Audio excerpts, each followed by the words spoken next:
Everyone eats out every day, but people don't think about how food arrives on the plate. This is Grounded, and I'm Lauren Mitchell. Join me as we delve deep into the challenges, expertise, and experiences of professionals and innovators in the food service industry. Grounded is powered by the Buyer's Edge Produce Division. Our mission is to provide innovative solutions and excellent service to food service operators.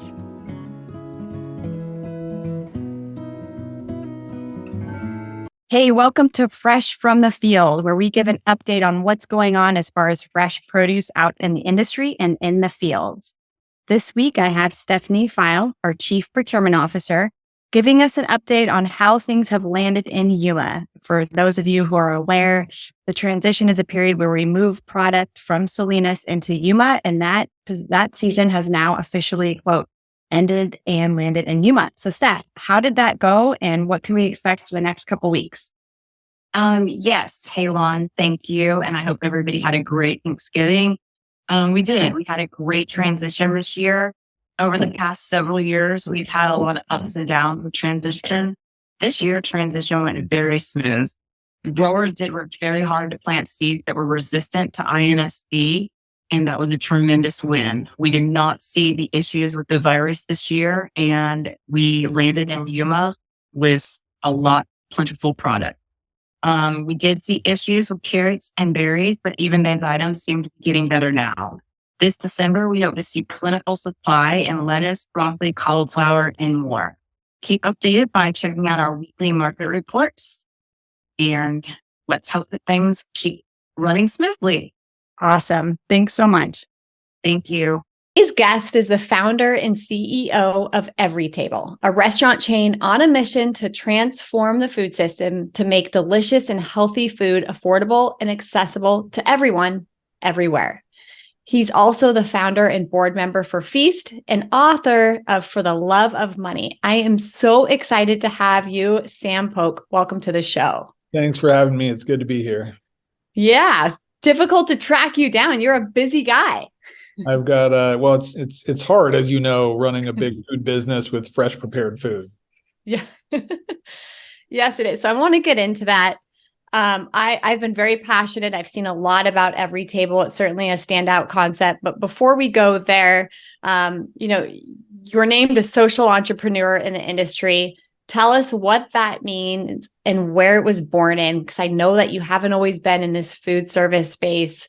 So take us back to the early days and kind of what struck you to get into this space. Yeah. So the idea of social entrepreneur is harnessing the power of business to solve real social issues in the world. And as you mentioned, I haven't always been in this space. I actually started my career on Wall Street, where I was a bond and derivatives trader and then a hedge fund trader. And basically, at 30 was a senior trader at one of the largest hedge funds in the country. And then basically had sort of like a quarter life crisis where I ended up reading a lot of books about civil rights and was really inspired about the equality that, those brave activists were fighting for. And so decided that I wanted to, do some small part in that area. And so ended up leaving my career on Wall Street and really not knowing sort of what I was going to do until one weekend, my wife and I sat down and watched a bunch of Netflix food documentaries. And one was called A Place at the Table, and it was really about the intersection of food and poverty. And it talked about this idea of what they called food deserts and food justice. And to me, it was this, understanding that there are many, thousands of neighborhoods in America where there's no access to really good food, fresh food, but tons and tons of fast food and junk food. And to me, it just seemed like this idea that like healthy food should be accessible to everyone and should be a human right and not a luxury product, which is what it's effectively become. And so, that simple idea really led to the last sort of decade of work in my life. The first thing we did was started a nonprofit that was then called Grocery Ships, is now called Feast, that basically works with parents in underserved neighborhoods who want to get themselves and their families healthy. And, I can tell you all about that, but we were basically running groups of peer support groups of moms who were trying to figure out how to be healthy amidst an environment that really caused them not to be. And so it was sort of through that work in South LA that, I came to understand what is obvious, which is that, folks in underserved neighborhoods want access to healthy food. And so then I started thinking about like, well, if there's demand for this food, why is there no supply? And that led me down this, apropos to this conversation, but this totally fascinating deep dive into the food system and education on how America's food system works, which I'm still learning a tremendous amount every day because it's so interesting and so complicated. But we, to jump to the conclusion, figured out a way to make, fresh, healthy, made from scratch, farm to table food for less than the price of fast food. Wow. And when you say that, you're speaking in specific to Everytable in terms of that product, correct? Okay. So Everytable sold more than 5 million fresh prepared meals throughout communities, college campuses across greater LA, and through a combination of grab and go markets, home delivery service, and smart fridge vending machines. If someone were to walk into an Everytable in a community, tell us about what it looks like, what the concept is, because it's different than walking into a fast food restaurant, so to speak. So tell us kind of what they would expect to experience and see, and kind of what that's rooted in as well. Yeah. So you would walk into an Everytable, and the first thing you would notice is just like beautiful design, a very clean and bright aesthetic.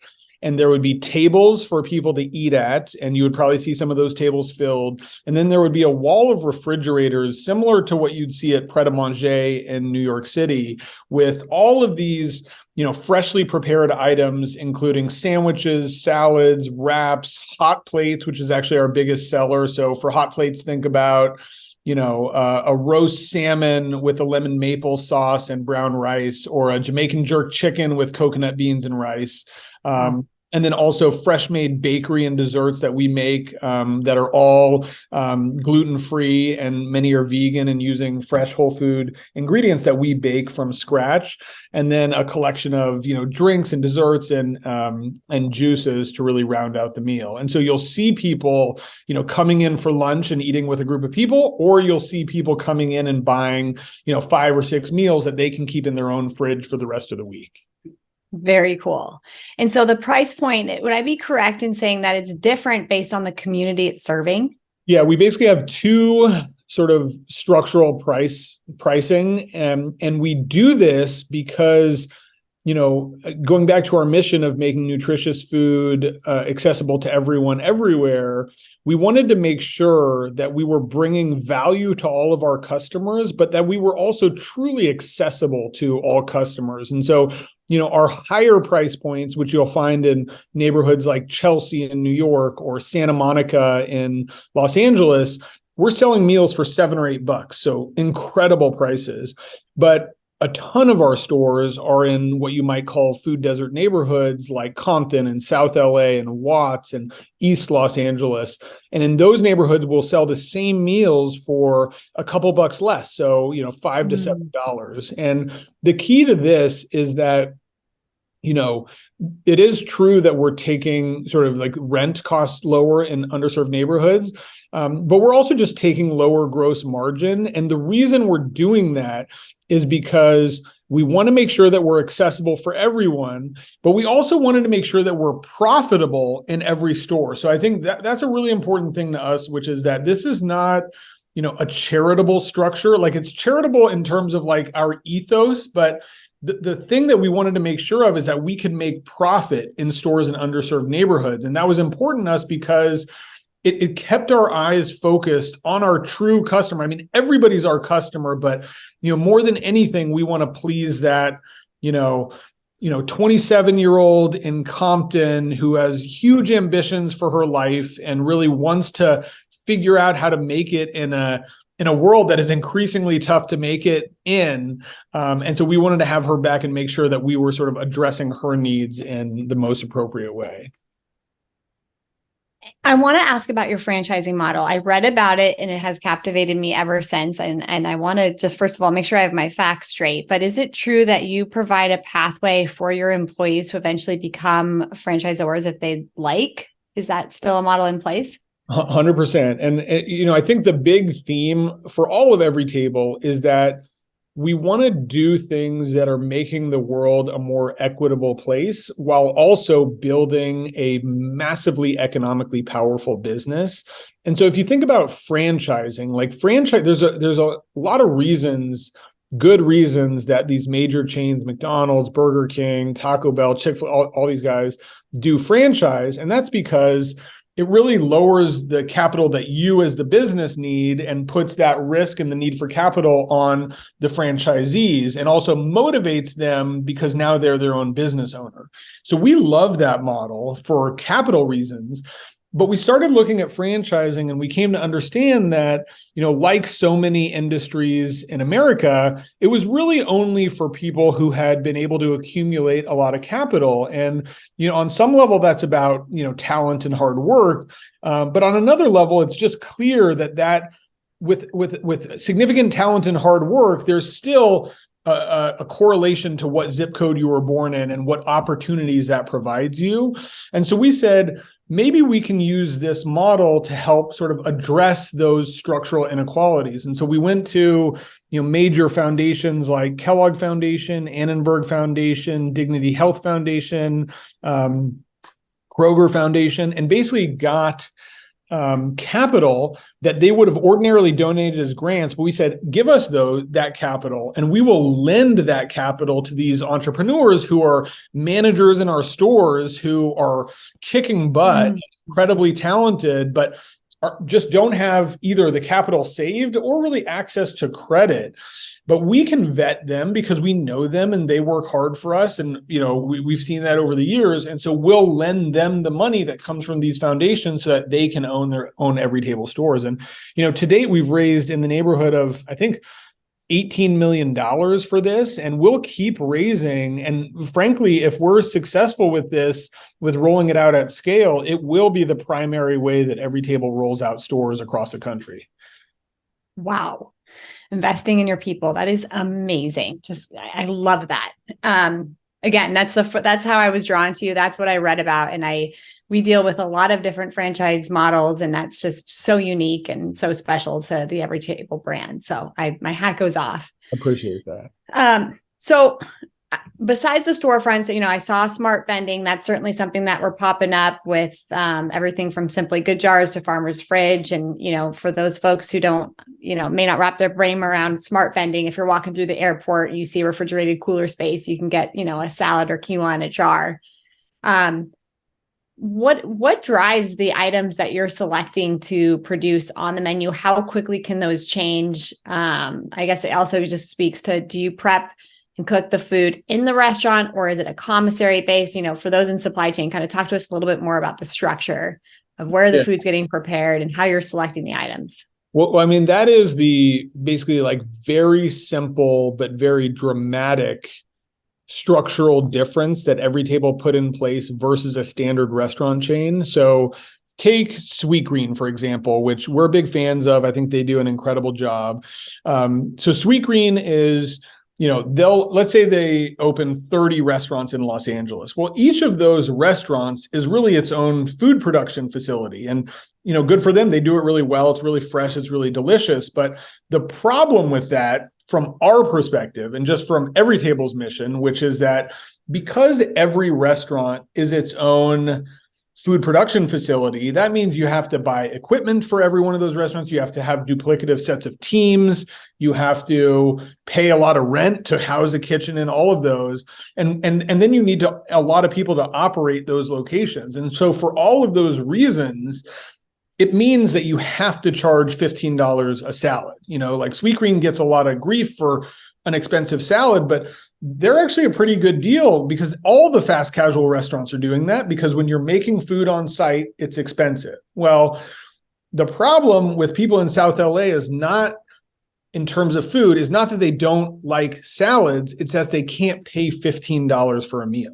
And so what Everytable did is we said, okay, we're going to figure out how to make the same quality whole food ingredients made from scratch, but do it in a way that makes it affordable. And the simple answer to that is centralizing production and then having small footprint grab and go stores. And so for us, we have two commissaries. One, we have a 40,000 square foot commissary in Vernon, just south of downtown Los Angeles, and then an 8,000 square foot commissary in Brooklyn.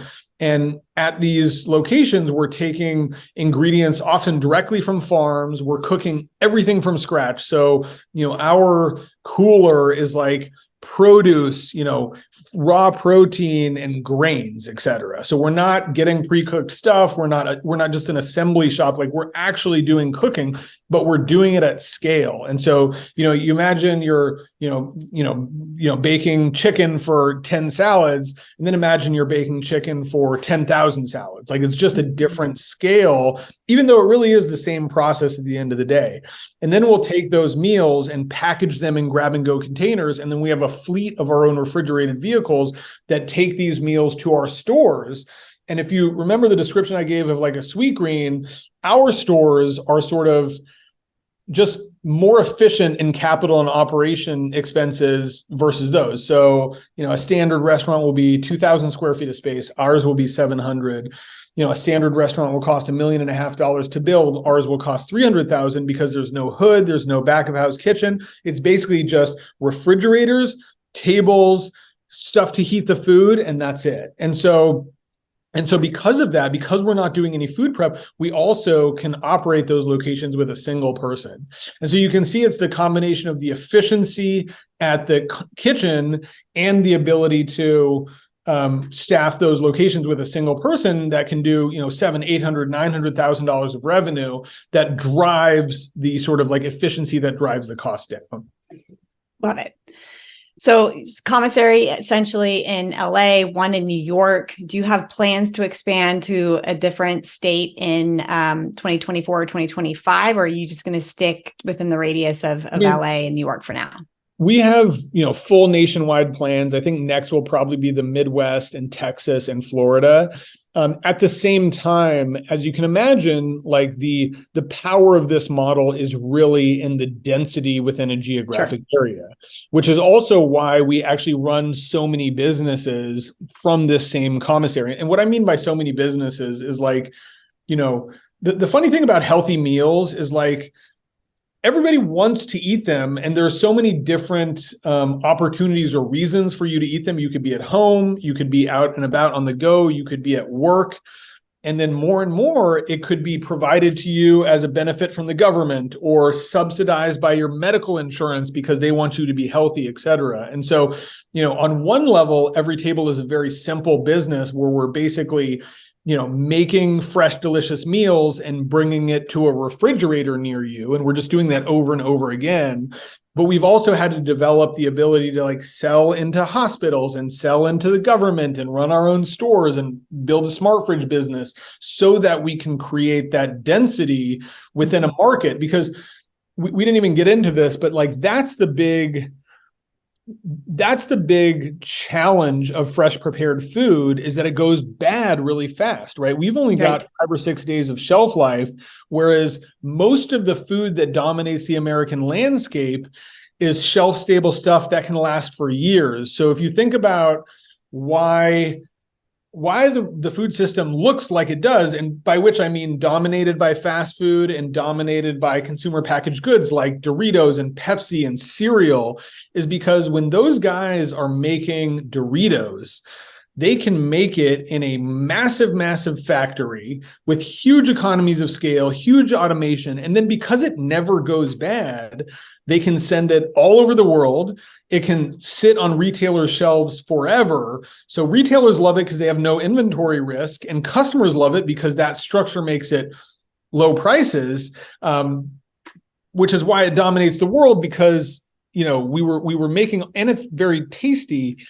but we made all of this sort of system before we understood that food will kill you. You know what I mean? And so it's like, that's what Everytable is doing, is trying to figure out how to learn from food system version 1 which was really about making processed, delicious, shelf-stable food, and then apply that to fresh, whole food, which is where the world needs to go.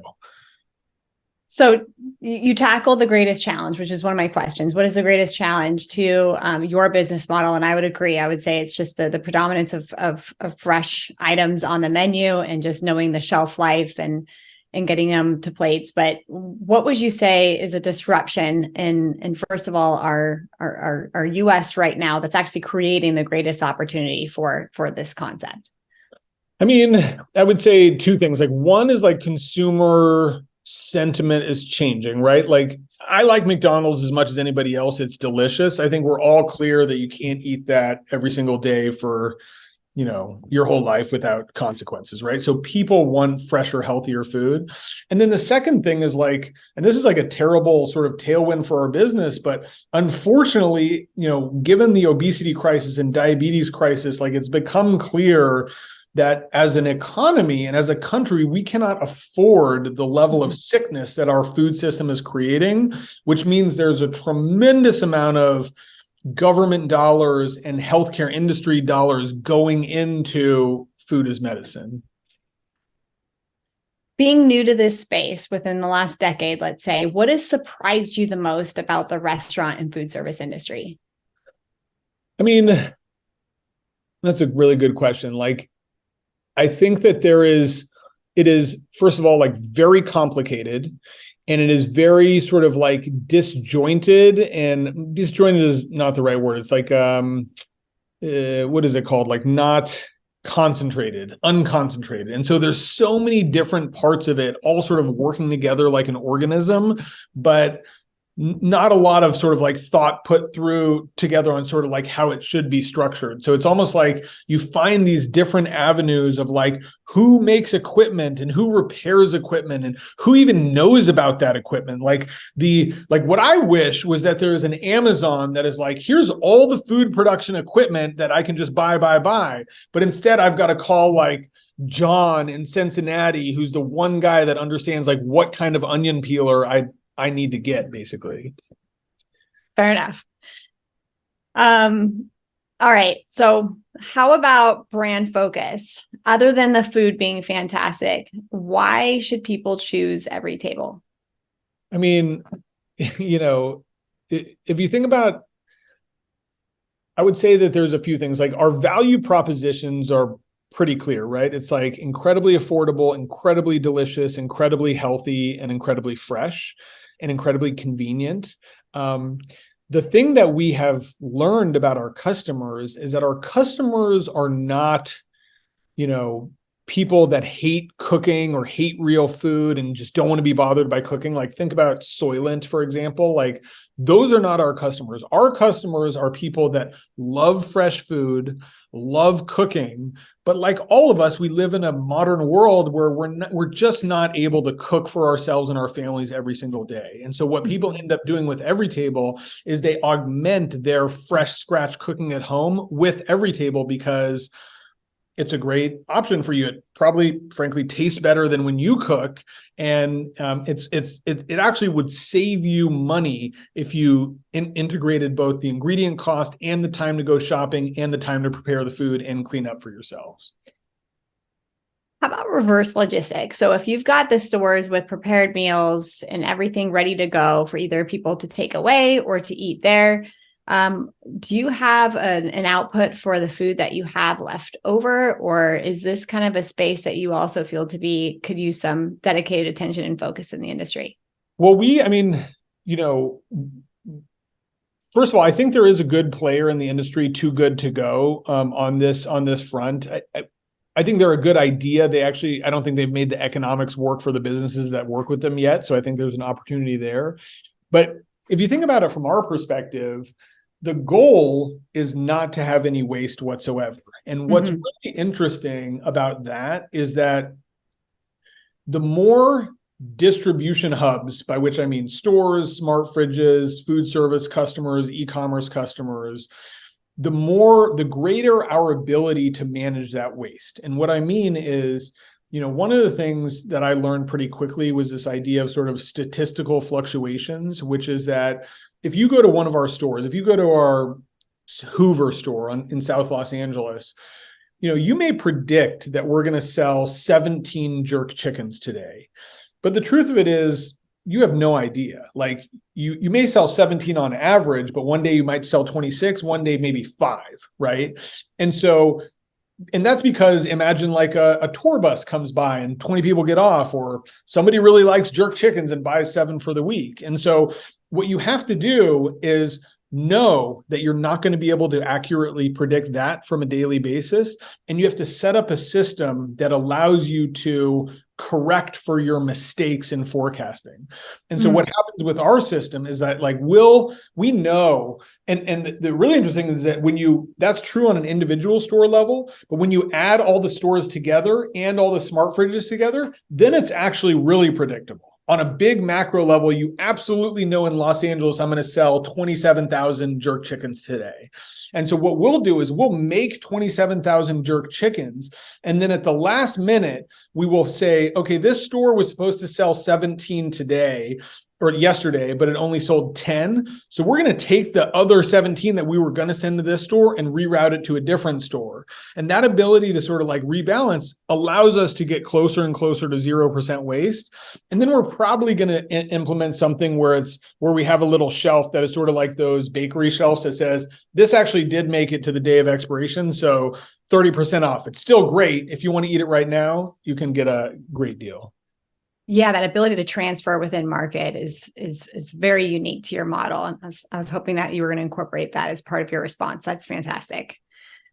All right. So if you could write the vision for this brand, or even just your work specifically in general, Sam, where are you in 5 years from now? And again, if you got to kind of toss off the bow lines for any concerns, what would be ideal for either Everytable or just the work and mission that you're working on right now? I mean, I think to understand, or my answer to that question is that 5 years for us is not sort of how long we're looking. Like we've got a 30-year plan. And I don't mean like a detailed, this is what we're doing in year 26, but I do mean like an understanding that this scope of work it's food. And so it's like how it's not Facebook that you just spread it all over the world in 3 years. It's like, you've got to build the capacity to sell. You've got to build the logistics. You've got to hire all the people for every step of the way. And you've got to get the customers to buy into that. But the system that we've put together is one that we think is capable of massive systems change, meaning that, going back to those scale economics, like, you get 500, 800 stores in the Southern California area. That means that you can, every year fast casual goes from 15 to 16 to 17. And Everytable should be able to go from 7 to 650 to 625 to 6. And that pricing differential, like we don't try to talk about pricing as much to customers because nobody wants to buy cheap stuff. But the quality is so high, but the back end is so efficient that we think that we can make it just more and more easy for you to eat healthy, such that it continues to dominate a share of the wallet and also becomes, frankly, like a moat that is unscalable. So we're going for largest food company in the country. If we get there, that's unclear. How about risks? What do you feel are the greatest risks in your line of work right now? I mean, the easiest one is, and I don't mean the easiest one, the most terrifying one is food safety. Sure. Where, fresh perishable food is dangerous. And so you have to have the most intense quality and cleanliness and QA and sanitation processes, period. And it's like, we are relentless about this. And it's also like, you take your eye off the ball for 1 single second and you can be in trouble, as we saw with, big players like Daily Harvest, last year, and then Chipotle the years before. So that's our sort of like big risk on some level. And then the second thing is just, there's so many opportunities for Everytable, whether it's, home delivery or smart fridges or food as medicine or college and university or healthcare or, selling food in Target or, selling food in Bristol Farms. So for us, it's really about like, managing the business, sequentially growing, being very, very disciplined. Because you asked me what else is surprising about the food business is like, food business is a gnarly business. Like, it is like incredibly low margin, incredibly high competition, incredibly operationally and people intensive. And so the discipline required to drive 20% margins at the store level is challenging, And so just building that culture of profitability into the system, while we're going for fast growth and high scale is tough. Awesome. Well, a few questions just to wrap up, more on the personal side that I call rapid fire. What's a daily habit that keeps you grounded?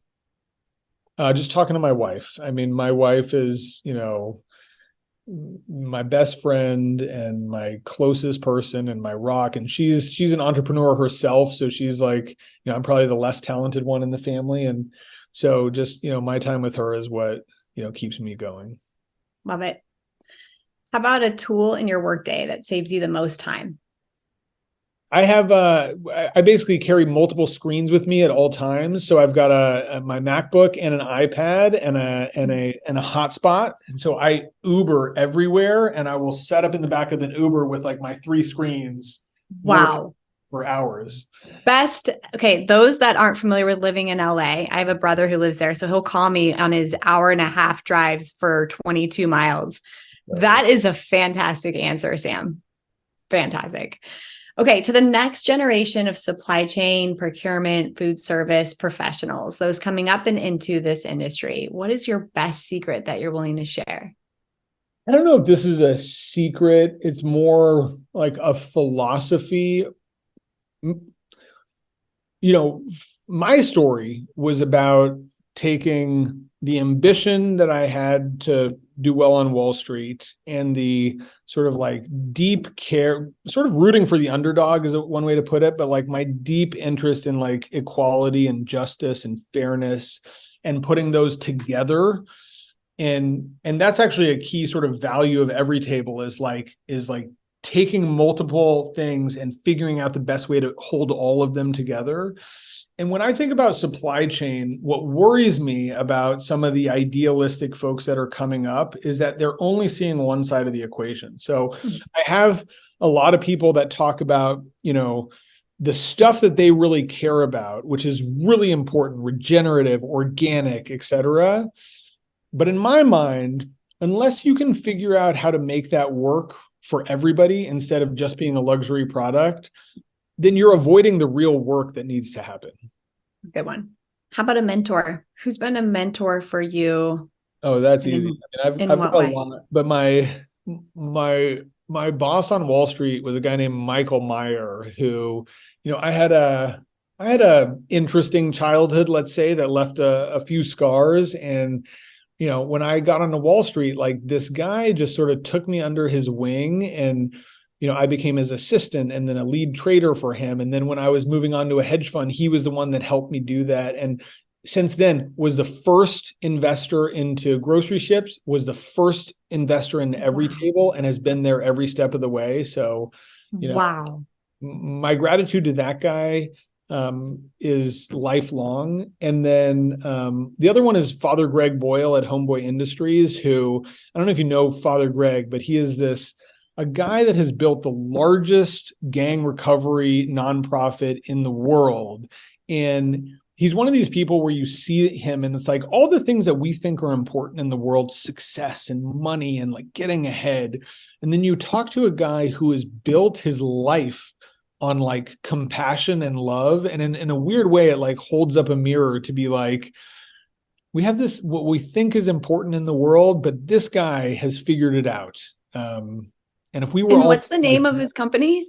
Homeboy Industries. Homeboy. Oh my gosh, that's so awesome. By the way, they've got fascinating food supply chain stuff, so you should talk to them for sure. Very cool.